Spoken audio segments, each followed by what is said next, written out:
Hi good morning everyone. This is Sapna Thakur and we are live now. आप लोगों का welcome है मेरे यूट्यूब चैनल पे जिसका नाम एजुकेशनल वेपन है।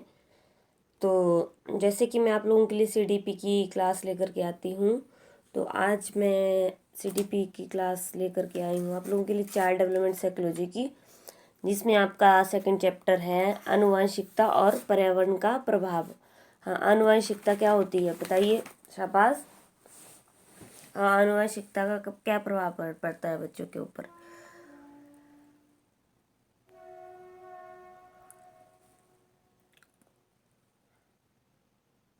बताओ। हेरिडिटी, हाँ, modern and concept of heredity. आनुवंशिकता क्या होती है? हेरिडिटी होती है। हाँ, आनुवंशिकता जो है वो लक्षणों की जो पीढ़ी होती है ना, पीढ़ी दर पीढ़ी की विधियों के कारण अध्ययन को आनुवंशिक कहा जाता है। मतलब क्या है इसमें? इसका मतलब ये है कि जो पीढ़ी दर पीढ़ी जो चीज़ हो रही है, कोई आपके अंदर जो पहले आपके माता पिता को चीज़ थी वो फिर आपको हो रही है, फिर आपसे आगे बच्चे को हो रही है, उसको आनुवंशिकता बोलता है। मतलब एक व्यक्ति के वंश के अनुसार शारीरिक बनावटें जो हैं, उनकी शारीरिक विशेषताएं जो हैं, उनकी क्रियाएं जो हैं, उनकी क्षमताएं जो हैं, उनके अंदर सम्मिलित रहती है, जिनसे वो क्या करता है, अपने माता पिता और पूर्वजों और प्रजाति से प्राप्त करता है। मतलब अपने पीढ़ी दर पीढ़ी ये चीज़ें सारी चलती हैं, उसको बोला जाता है आनुवंशिकता, मतलब हेरिडिटी। इसके लक्षण का प्रभाव क्या होता है आनुवंशिकता का? बालक के रंग, रूप, आकार, शारीरिक गठन, है ना, उनकी ऊंचाई आदि के कारण आनुवंशिक गुणों का महत्वपूर्ण हाथ होता है ना। माता के गर्भ में क्या होता है?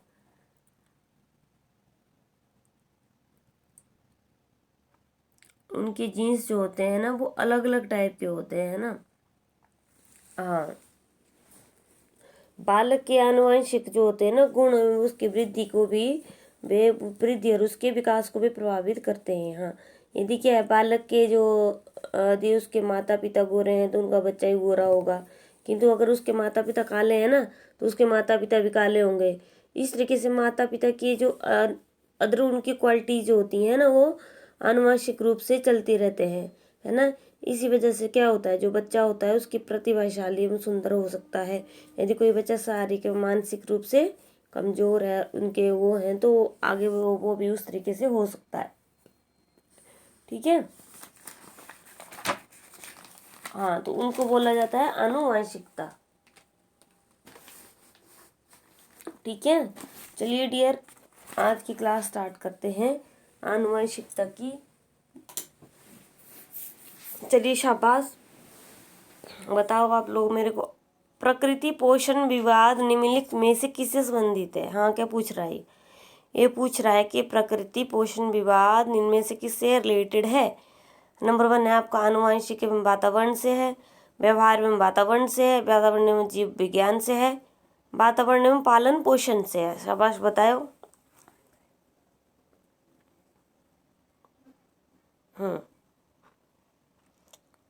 ये बोल रहा है प्रकृति पोषण विवाद निम्नलिखित में से किससे संबंधित है। हाँ, तो जिसने 1 को टिक करा है ना उसका एकदम सही है, आनुवंशिक एवं वातावरण से संबंधित है प्राकृतिक पोषण विवाद। ठीक है, क्योंकि जैसा हमारा वातावरण होगा वैसे ही तो आगे होंगे बच्चे। निम्नलिखित में से कौन सा कथन सत्य है, कौन सा इनमें से सही है? आनुवंशिक बनावट व्यक्ति की परिवेश की गुणवत्ता के प्रति प्रत्युत्तरात्मकता को प्रभावित करती है। हाँ,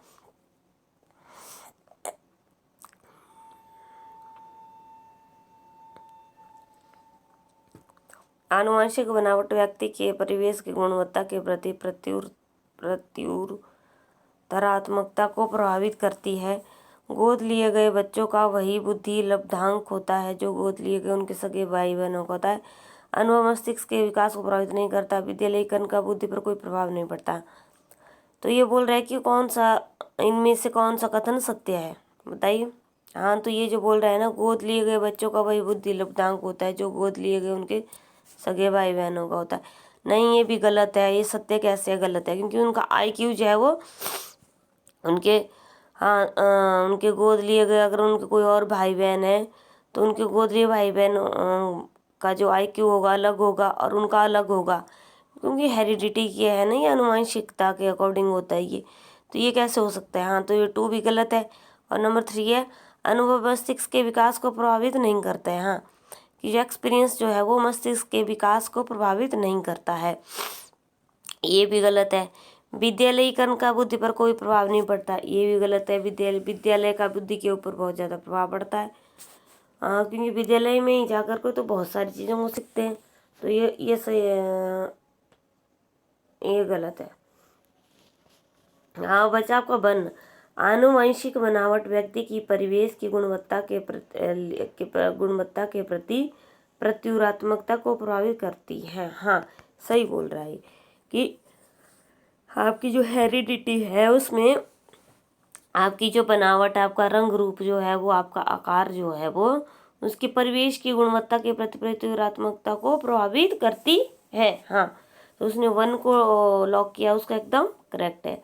क्वेश्चन 3, बच्चे के विकास में आनुवंशिकता और वातावरण की भूमिका के बारे में निम्नलिखित में से कौन सा सत्य है? हाँ बताओ, क्या बोल रहा है ये बोल रहा है कि बच्चे के विकास में आनुवंशिकता और वातावरण की भूमिका के बारे में निम्नलिखित में से कौन सा कथन सत्य है?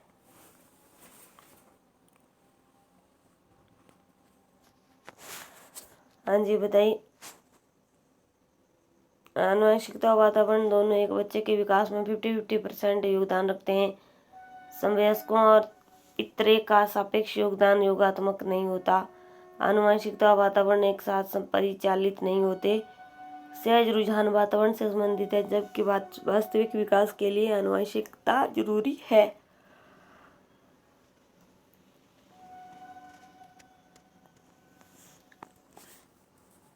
हाँ जी बताइए, शाबाश। बच्चे के विकास में आनुवंशिकता और वातावरण की भूमिका के बारे में निम्नलिखित में से कौन कथन सत्य है? हाँ बताओ। देखो, नंबर 1 है आपका आनुवंशिकता और वातावरण दोनों एक बच्चे के विकास में 50% योगदान रखते हैं, ये भी गलत है। क्यों? वो पूरा 100% जो है वो योगदान रखते हैं आनुवंशिकता और वातावरण, क्योंकि जैसे उनके पूर्वज होंगे, पेरेंट्स होंगे, वैसे आगे बच्चे होंगे एवं वैसे जैसे उनका वातावरण होगा, मतलब उनकी जैसी सोसाइटी होगी, है ना। तो बच्चे के बाद 50-50% नहीं, वो 100% योगदान, तो भी गलत है। और नंबर 3 आपको आनुवंशिकता और वातावरण एक साथ परिचालित नहीं होते हैं। आनुवंशिकता और वातावरण एक साथ, ये भी गलत है। ये आनुवंशिकता और वातावरण एक साथ परिचालित होते हैं। क्यों? क्योंकि जैसे जैसे उसका ग्रोथ होगा वैसे वैसे ही तो वातावरण में रह करके उसका ग्रोथ होगा। और 4 है, सहज रुझान वातावरण से संबंधित है, जबकि वास्तविक विकास के लिए आनुवंशिकता जरूरी है। हाँ, ये बोला सहज रुझान वातावरण से संबंधित है। हाँ जी, सहज रुझान वातावरण से संबंधित है, जबकि वास्तविक विकास के लिए आनुवंशिकता जरूरी है। हाँ जी, सहज रुझान वातावरण से संबंधित है, जबकि वास्तविक विकास के लिए आनुवंशिकता जरूरी है।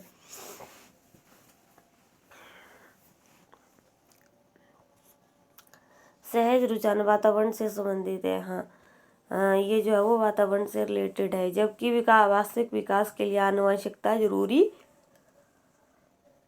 जबकि वास्तविक विकास के लिए आनुवंशिकता जरूरी है। हाँ, ये भी गलत है। तो जो 2 को लॉक कर रहा है उससे एकदम सही है। समवयस्कों और पितरेक का सापेक्ष योगदान योगात्मक नहीं होता। हाँ,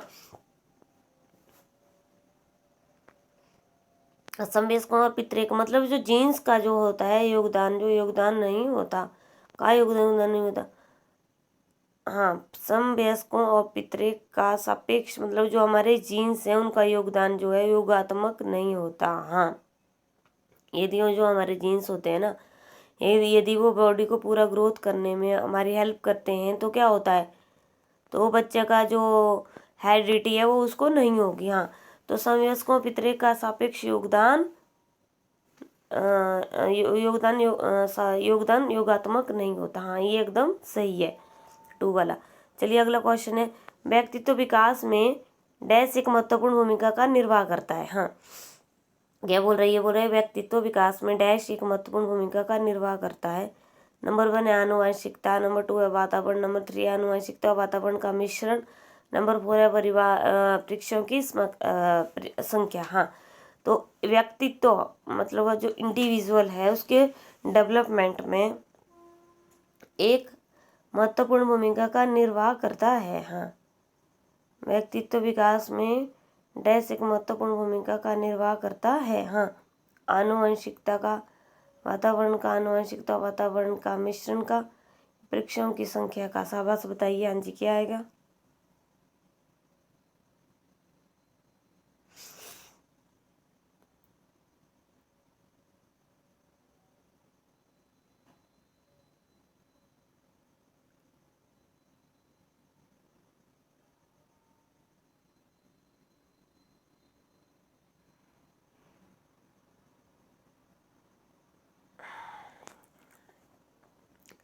जिसने 3 को किया है उसका एकदम करेक्ट है। आनुवंशिकता और वातावरण का मिश्रण है। हाँ, व्यक्तित्व विकास में डैश एक महत्वपूर्ण भूमिका का निर्वाह करता है। हाँ, किसका करता है? आनुवंशिकता और वातावरण के मिश्रण है। हाँ, बिल्कुल सही है।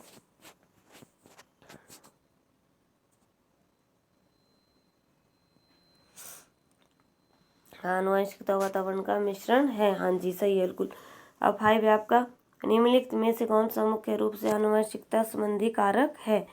हाँ, निम्नलिखित में से कौन सा मुख्य रूप से आनुवंशिकता संबंध का कारण है? आंखों का रंग है, सामाजिक गतिविधियों में भागीदारिता, समकक्ष व्यक्तियों के समूह में उपपत्ति या विवृति है, चिंतन पैटर्न। क्वेश्चन पूछ रहे हैं कि इनमें से कौन सा मुख्य रूप से आनुवंशिकता संबंधी कारक है? हाँ, आंखों का रंग। हाँ, आंखों का रंग जो है ना, अब इसमें क्या है, अगर आपके आंखों का, अगर आपके पूर्वजों का आंखों का रंग जैसा होगा बच्चे का भी तो वैसे ही होगा, तो ये जो है वो एक रूप से मुख्य रूप से आनुवंशिकता से संबंधित रिलेटेड रीजन है। निम्नलिखित में से डैश के अतिरिक्त सभी वातावरणीय कारक विकास को आकार देते हैं। हाँ, नंबर 1 है पौष्टिकता की गुणवत्ता, नंबर 2 है संस्कृति, नंबर 3 शिक्षा की गुणात्मकता, नंबर 4 है शारीरिक गठन। हाँ, निम्नलिखित में से डैश के अतिरिक्त सभी वातावरणीय कारक विकास को आकार देते हैं। हाँ, विकास को आकार देते हैं। पौष्टिकता की गुणवत्ता, संस्कृति, शिक्षा की गुणात्मकता एवं शारीरिक गठन। हाँ, सही बोल रहा है ये।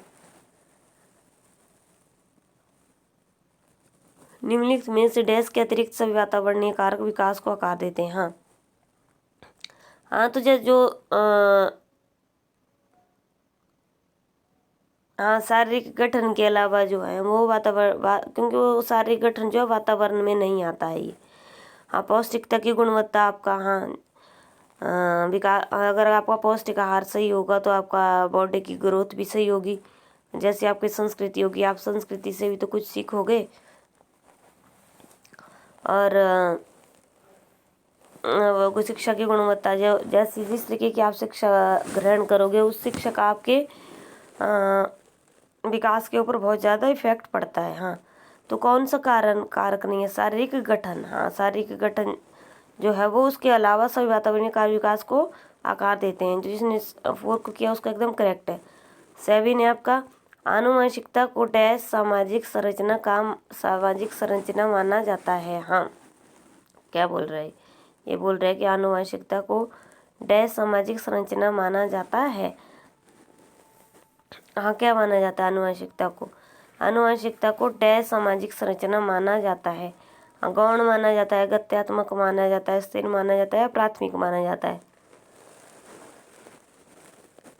आनुवंशिकता को स्थिर सामाजिक संरचना माना जाता है। कैसे कैसे माना जाता है स्थिर सामाजिक संरचना? हाँ, क्योंकि जो आनुवंशिकता जो है, हेरिडिटी जो है, वो जो को स्थिर सामाजिक संरचना माना जाता है। हाँ, आनुवंशिकता को स्थिर सामाजिक संरचना माना जाता है। कैसे माना जाता है? अगर हमारी मतलब आनुवंशिकता जो है, हेरिडिटी जो है वो स्थिर होती है, क्योंकि उसको बदला नहीं जा सकता है। अब जो क्वालिटी जो जो आपके पेरेंट्स में जो चीज़ें आपके पेरेंट्स में चली आ रही हैं, तो वो भी तो आगे बच्चे में जो चीज़ें होंगी तो वो पक्की होती है, उनको चेंज नहीं किया जा सकता। हाँ, क्वेश्चन तो जिसने 3 को किया है लॉक, उसका एकदम सही है। क्वेश्चन 8, मानव व्यक्तित्व परिणाम है। मानव व्यक्तित्व जो है ना, वो किसका परिणाम, किसका रिजल्ट है? केवल आनुवंशिकता का, पालन पोषण और शिक्षा का, आनुवंशिकता और शिक्षा, आनुवंशिकता और वातावरण की अंतःक्रिया का, केवल वातावरण का। मानव व्यक्तित्व किसका परिणाम है? मानव व्यक्तित्व जो है वो किसका रिजल्ट है? आनुवंशिकता और वातावरण की अंतःक्रिया का है। हाँ, आनुवंशिकता और वातावरण की अंतःक्रिया का है। हाँ, मानव व्यक्तित्व जो किसका रिजल्ट है?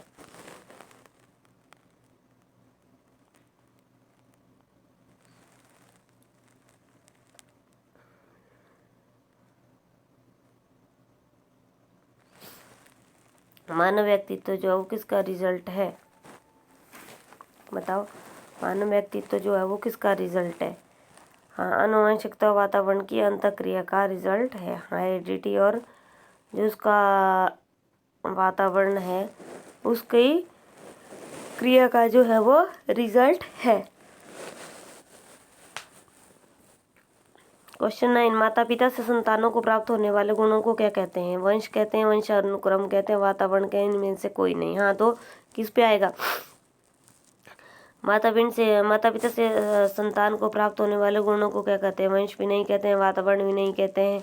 हाँ, तो क्या कहते हैं? वंशानुक्रम, मतलब वंश के अनुसार इनका क्रम है। जिसने 2 को लॉक किया उसका एकदम सही है। क्वेश्चन 10, निम्नलिखित में से कौन सा किसी बच्चे का पर आनुवंशिकता का प्रभाव है? हाँ, बताओ, निम्नलिखित में से कौन सा किसी बच्चे पर आनुवंशिकता का प्रभाव है? क्या है बताओ? केवल ए, केवल बी है, केवल ए बी है, ये सभी है। नंबर 1 है आपका विशिष्ट शारीरिक लक्षण है, बी है आपका विशिष्ट बुद्धि है, सी है आपका विशिष्ट चरित्र है। हाँ जी, बताइए, शाबाश।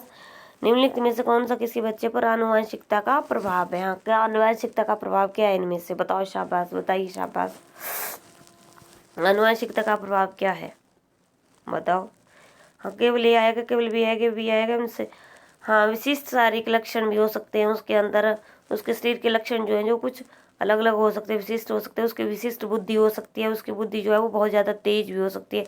विशिष्ट चरित्र भी हो जाता है, उसका चरित्र जो है ना वो विशिष्ट हो सकता है, मतलब सबसे अलग हो सकता है। क्योंकि अगर उनके पेरेंट्स अगर उन मान लो उनके पेरेंट्स इंटेलिजेंट होंगे तो उनके बच्चे भी आगे उनकी जो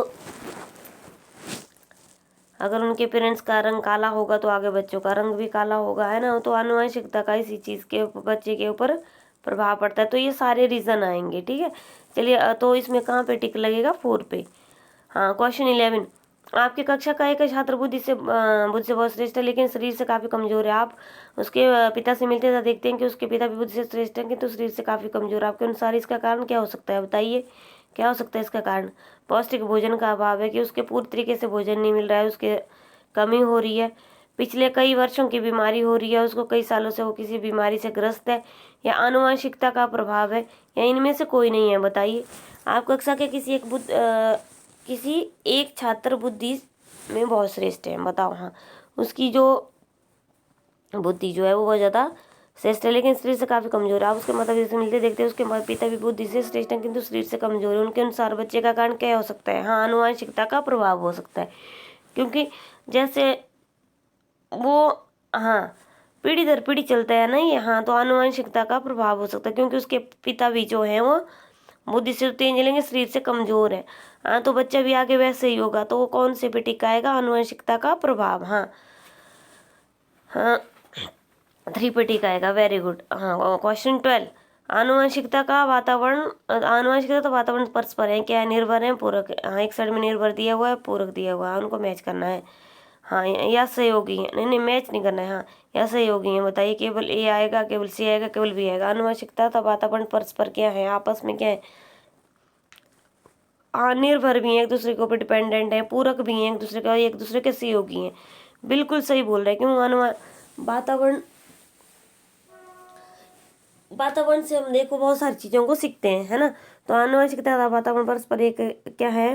निर्भर भी हैं, सहयोगी भी हैं, पूरक भी हैं। हाँ, तो 4 पे टिक आएगा कि ये सारे हैं। Very good.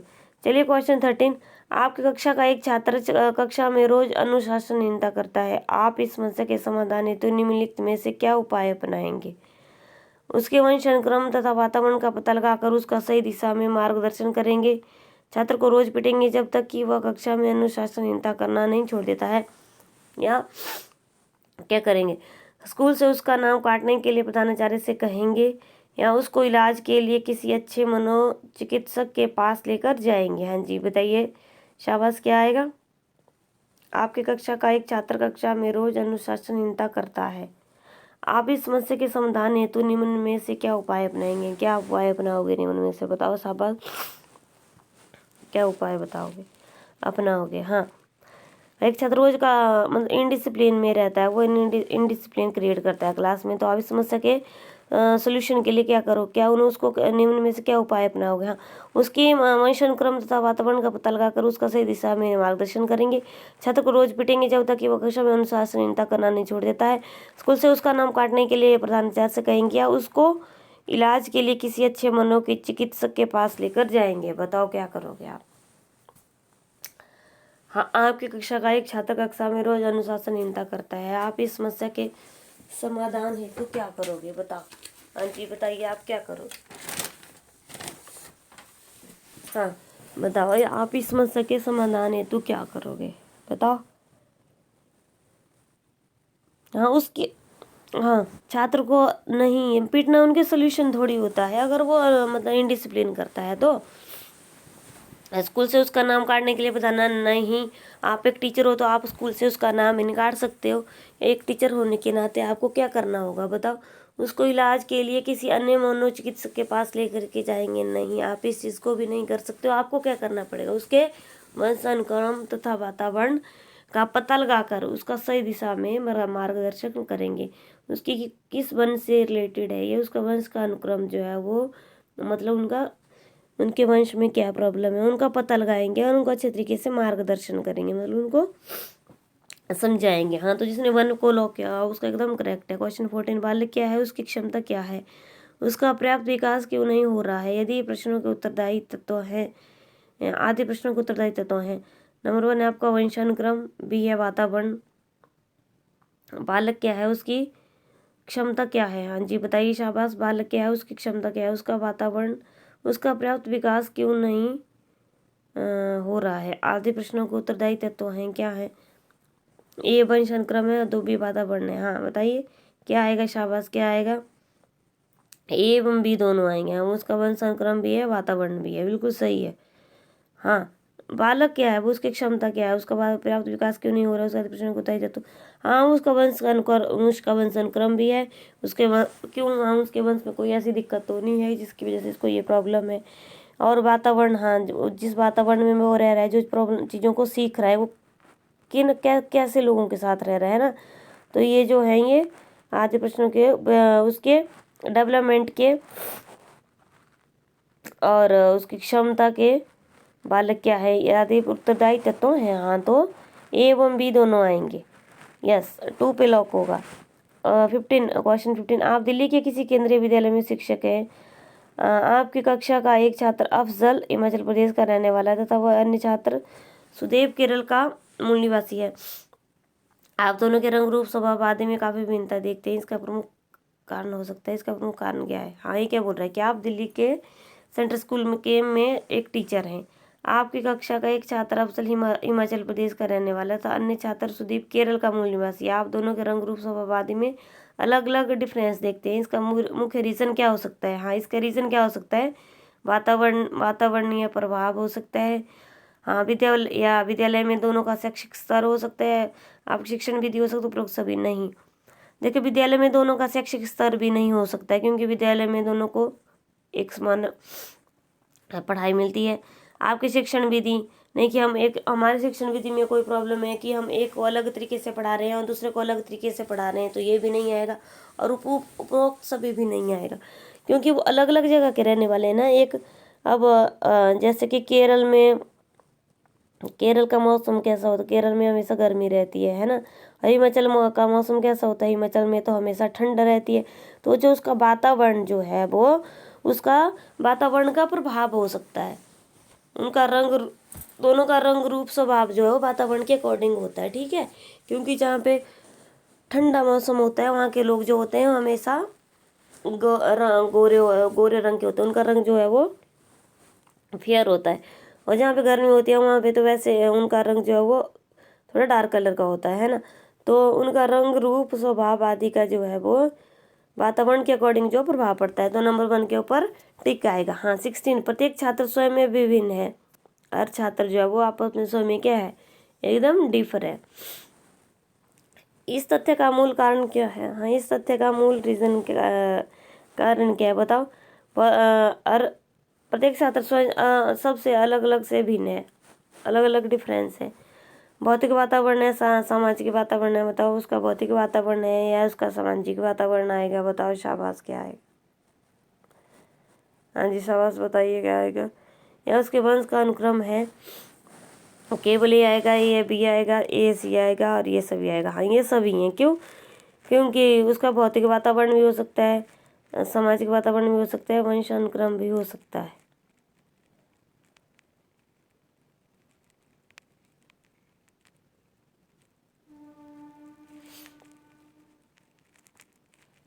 हाँ क्वेश्चन 70, आज बाल अपराध की घटनाएं बढ़ती जा रही हैं जिसके कारणवश के शिक्षण प्रणाली में जटिलताएं आ रही हैं। आपके अनुसार इसका मुख्य कारण क्या है? हाँ आज बाल अपराध की घटनाएं बढ़ती जा रही हैं, आज बालक के अपराध की घटनाएं जो हैं वो इंक्रीज हो रही हैं, बढ़ रही हैं, जिसके कारणवश क्या है, शिक्षा प्रणाली में क्या है आ रही है, प्रॉब्लम आ रही है। उसके अनुसार इसका प्रमुख कारण क्या है बताओ? दूषित वंशानुक्रम है कि उनका वंश में जो है वो कोई दूषित है, मतलब उनका वंश का अनुक्रम ही गलत है। दूषित सामाजिक वातावरण है कि जो हमारा वातावरण जो है वो, हमारी सोसाइटी जो है वो गलत है। दूषित परिवेश है, बताइए। आज बाल अपराध की घटनाएं बढ़ती जा रही हैं, बिल्कुल सही। बाल अपराध जो है वो आजकल बढ़ रहे हैं, इंक्रीज हो रहे हैं। तो इसका मुख्य कारण क्या है? इसका मुख्य कारण है ये सारी चीज़ें। दूषित वंश अनुक्रम भी हो सकता है ना, क्योंकि अगर इन चीज़ों का मनुष्य के अनुक्रम का जो है बच्चों के ऊपर बहुत ज़्यादा प्रभाव पड़ता है। बहुत ज़्यादा प्रभाव कैसे पड़ता है? अगर आपके वंश में जो है वो कोई अच्छा इंसान है, अच्छी अच्छी आपको शिक्षा दे रहा है, आप कोई अच्छे कार्य कर रहा है, तो उन चीज़ों का आपके ऊपर जो है ना बहुत ज़्यादा प्रभाव पड़ता है। दूषित सामाजिक वातावरण, जो आपका कल्चर है, आपकी जो सोसाइटी है, अगर वो दूषित या गलत है तो उसका भी आपके ऊपर बहुत ज़्यादा असर पड़ता है। दूसरी परिवेश जो है वो, आसपास के लोग कैसे रह रहे हैं आपके, उसका भी आपके ऊपर बहुत ज़्यादा प्रभाव पड़ता है। तो ये सारी चीज़ें जो हैं वो बाल अपराध की घटनाओं में इंक्रीज कर रही हैं, क्योंकि बच्चा जिस सोसाइटी में रहेगा तो वो वही चीज़ें सीखेगा। हाँ चलिए, बच्चे की आनुवंशिकता का निर्धारण सीमाओं के भीतर सर्वोत्तम स्वाभाविक विकास के लिए एक शिक्षक को क्या करना चाहिए? उसे बालक के परिवेश में सुधार करना चाहिए, या उसे बालक को अधिक से अधिक पुस्तक पढ़ने की सलाह देनी चाहिए, या उसे खेलकूद में अधिक से अधिक भाग लेने की सलाह देनी चाहिए, या उसे विकास के लिए प्रेरित करना चाहिए? बताओ। बच्चे की आनुवंशिकता द्वारा निर्धारित सीमाओं के भीतर सर्वोत्तम स्वाभाविक विकास के लिए एक शिक्षक को क्या करना चाहिए? हाँ जी शाबाश, बताइए एक शिक्षक को क्या करना चाहिए? हाँ ये जो मैं आप लोगों से करवा रही हूँ ना, CDP का एक चैप्टर 2 है ये जो है वो आपके NCERT की बुक्स है, ये 6-7 हाँ NCERT की बुक्स है ये, हाँ CDP की। बच्चे की आनुवंशिकता द्वारा निर्धारित सीमाओं के भीतर सर्वोत्तम स्वाभाविक विकास के लिए एक शिक्षक को क्या करना चाहिए, एक टीचर को क्या करना चाहिए? उसे बालक के परिवेश में सुधार करना चाहिए। हाँ उसे बालक के परिवेश में सुधार करना चाहिए, मतलब इम्प्रूवमेंट करना चाहिए कि कि वो किस तरीके उसको सुधारना चाहिए, मतलब बताना चाहिए कि वो किस तरीके के परिवेश में रह रहा है, किस लोगों के संगति में रह रहा है। तो टीचर को क्या करना चाहिए? उसमें इम्प्रूवमेंट करना चाहिए कि वो गलत परिवेश में रह रहा है तो उसको सही सोसाइटी में उसको शिक्षा देनी चाहिए रहने के लिए। उसे बालक को अधिक से अधिक पुस्तक पढ़ने की सलाह देनी चाहिए, भी गलत है। उसे खेल कूद में अधिक से अधिक भाग लेने की सलाह देनी चाहिए, भी गलत है। उसे विकास के लिए प्रेरित करना चाहिए, भी गलत है। तो उसे बालक के परिवेश में सुधार करना चाहिए। हाँ 19 निम्नलिखित में से किस प्रकार के विकास पर आनुवंशिकता एवं वातावरण का प्रभाव पड़ता है? बताओ। इनमें से किस प्रकार के विकास पर आनुवंशिकता एवं वातावरण का प्रभाव पड़ता है? सामाजिक विकास, संवेगात्मक विकास, मानसिक विकास, शारीरिक विकास। हाँ बताओ। आनुवंशिकता विकास पर आनुवंशिकता वातावरण का प्रभाव पड़ता है, ये बिल्कुल सही बोला। सामाजिक विकास का भी पड़ता है, मानसिक विकास का भी पड़ता है, संवेगात्मक का भी पड़ता है और शारीरिक विकास का भी प्रभाव पड़ता है। तो ये सारी चीज़ें आएंगी। क्वेश्चन 20, किसी बालक का शारीरिक लक्षण प्रभावित होता है केवल माता पिता के डीएनए से, केवल माता के डीएनए से, कि माता पिता में दोनों के डीएनए से, न तो माता और न पिता के डीएनए से। किसी बालक का शारीरिक लक्षण उनके शरीर के जो लक्षण होते हैं वो माता पिता में दोनों के डीएनए से होता है। वो पिता के डीएनए से मिलेगा और माता के डीएनए से भी मिलेगा। पिता के डीएनए से ऐसा तो हो नहीं सकता कि वो एक डीएनए से मिलेगा, नहीं माता के नहीं पिता के, वो दोनों के डीएनए से मैच होगा उसके शरीर का लक्षण। हाँ, बालक के संपूर्ण व्यवहार की सृष्टि डैश और डैश की अंतःक्रिया द्वारा होती है। किस आनुवंशिकता वातावरण की अंतःक्रिया द्वारा होती है। मतलब जैसे उनकी मतलब वो हेरिडिटी होगी, पूर्व जैसे उसके पूर्वज होंगे वैसे ही तो आगे बच्चा होगा। और डैश की अंतःक्रिया होती है, वातावरण की आपस में जो है वो उनकी अंतःक्रिया होती है। हाँ, माता पिता के द्वारा माता पिता के व्यवहार के होगी नहीं, उसके मित्रों और भाइयों के व्यवहार की होगी नहीं, उसके शिक्षकों और अभिभावकों के व्यवहार की होगी नहीं। क्यों? क्योंकि जैसे उसके पूर्वज होंगे ना, जैसे उनकी, हाँ, वो अगर मान लो किसी में उनमें कोई प्रॉब्लम है तो आगे बच्चे में भी वो चीज़ें देखने को मिलेंगी। तो उसे आनुवंशिकता वातावरण का जो है वो उनकी आपस की मतलब उनकी आपस की क्रिया होती है। बच्चे के विकास में उसके परिवेश का जो प्रभाव उस पर पड़ता है, हमें उसे हम डैश कहते हैं, क्या कहते हैं, पालन पोषण कहते हैं, सामाजिक विकास कहते हैं, संवेगात्मक विकास कहते हैं, परिवेश के लाभ कहते हैं। बताओ शाबाश, क्या कहते हैं? बच्चे के विकास में उसके परिवेश का जो प्रभाव उस पर पड़ता है उसे हम क्या कहते हैं? पालन पोषण कहते हैं, सामाजिक विकास कहते हैं, संवेगात्मक विकास कहते हैं, परिवेश के लाभ कहते हैं। हाँ, उसे हम क्या कहते हैं? पालन पोषण कहते हैं। बच्चे के विकास में उसके परिवेश का जो प्रभाव उस पर पड़ता है उसे हम क्या कहते हैं? पालन पोषण कहते हैं। हाँ, बच्चे के विकास में उसके परिवेश का जो प्रभाव उस पर पड़ता है उसे हम क्या कहते हैं? पालन पोषण कहते हैं। जैसा मतलब जिसके उसका पालन पोषण होगा वैसा ही तो आगे होगा वो। तो उसने वन को लॉक किया, उसका एकदम करेक्ट है। परिवेश के प्रभाव मानव के डैश और डैश दोनों चरणों में बहुत ही महत्वपूर्ण है। क्या है? प्रसव, पूर्व प्रसव के उपरांत। हाँ, परिवेश के प्रभाव मानव के मतलब उसकी डिलीवरी होने के, मतलब उसके पैदा होने से पहले और पैदा होने के बाद दोनों चरणों में बहुत महत्वपूर्ण है। कि अंदर उसकी मतलब प्रसव से पूर्व उसकी मतलब बॉडी की ग्रोथ कैसी हो रही है, उसको जो उसकी मदर है उसको अगर अच्छे तरीके का भोजन खाने के लिए मिल रहा है, उसकी बॉडी की ग्रोथ अच्छी हो रही है तो उसकी ग्रोथ भी आगे अच्छी होगी, है ना। और उसकी मतलब आफ्टर उसकी जब उसकी प्रसव के बाद उसकी डिलीवरी जब हो जाती है, बच्चे का जब जन्म हो जाता है, तो वो उसको किस तरीके से उसकी रख रखाव किया जा रहा है, उसको क्या उसकी बॉडी की जो नीड्स हैं उनको पूरा किया जा रहा है। तो इन चीज़ों का बहुत ज़्यादा महत्वपूर्ण है। क्वेश्चन तो उस 3 पे लॉक आए। क्वेश्चन 24, बालक को जो मूल प्रवृत्तियाँ डैश से प्राप्त होती है उनका विकास डैश में होता है। हाँ, क्या होता है? वंशानुक्रम एवं वातावरण। हाँ, बालक को जो मूल प्रवृत्तियाँ वंश के अनुक्रम से प्राप्त होती है उनका विकास वातावरण में होता है। उनका विकास कहाँ होता है? उनका विकास जो है वो वातावरण में होता है। हाँ, बालक को जो मूल प्रवृत्तियाँ डैश से प्राप्त होती है उनका विकास कहाँ होता है? उनका विकास जो है वो वातावरण में होता है।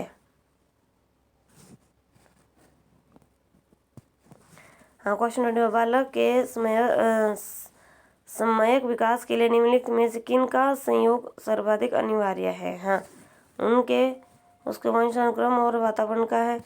बालक के समयक विकास के लिए निम्नलिखित में से किन का संयोग सर्वाधिक अनिवार्य है? उसके वंशानुक्रम और वातावरण का जो है वो संयोग जो है वो आपस में अनिवार्य है। हाँ, तो 2 पे लॉक आएगा। उसके वंश का अनुक्रम कैसे हो रहा है, उसका वातावरण। बोलने का मतलब क्या है? सारा जो जिसने 2 पे लॉक किया उनका एकदम करेक्ट है। ये बोल रहा है कि बालक के सामयिक विकास के लिए निम्नलिखित में किसका संयोग सर्वाधिक है? उसके वंश अनुक्रम और वातावरण का। कि उसका वंश का अनुक्रम कैसे कैसे बढ़ रहा है और उसका वातावरण कैसा, मतलब उसकी सोसाइटी कैसी है ना, जैसा वो उसकी सोसाइटी होगी वैसा ही तो वो उसके अंदर डेवलपमेंट होगी। तो ये जो है वो मैंने आप लोगों को आज पढ़ाया है CDP का चैप्टर नंबर 2 की उनका हेरिडिटी क्या होती है और उसका बच्चों के ऊपर क्या असर पड़ता है। तो डियर आई होप आप लोगों को मेरी क्लास पसंद आई होगी। मैं आपके लिए CDP की क्लास लेकर के आती हूँ और मैं शाम को जो है मतलब जो है वो आपकी लाइव क्लास भी होती है SST की। मेरे चैनल का नाम एजुकेशनल वेपन है। तो जो मेरे चैनल को देख रहे हैं, मेरे आप लोगों से ये रिक्वेस्ट है कि मेरे चैनल को ज़्यादा से ज़्यादा सब्सक्राइब करें और मेरे वीडियो को ज़्यादा से ज़्यादा शेयर करें और प्लीज़ आप मेरे वीडियो को लाइक करें। ये इतनी रिक्वेस्ट मेरी आप लोगों से ज़रूर है कि प्लीज़ वीडियो को ज़्यादा से ज़्यादा लाइक करें। चलिए डियर, आप लोगों का दिन जो मंगलकारी हो। All the very best.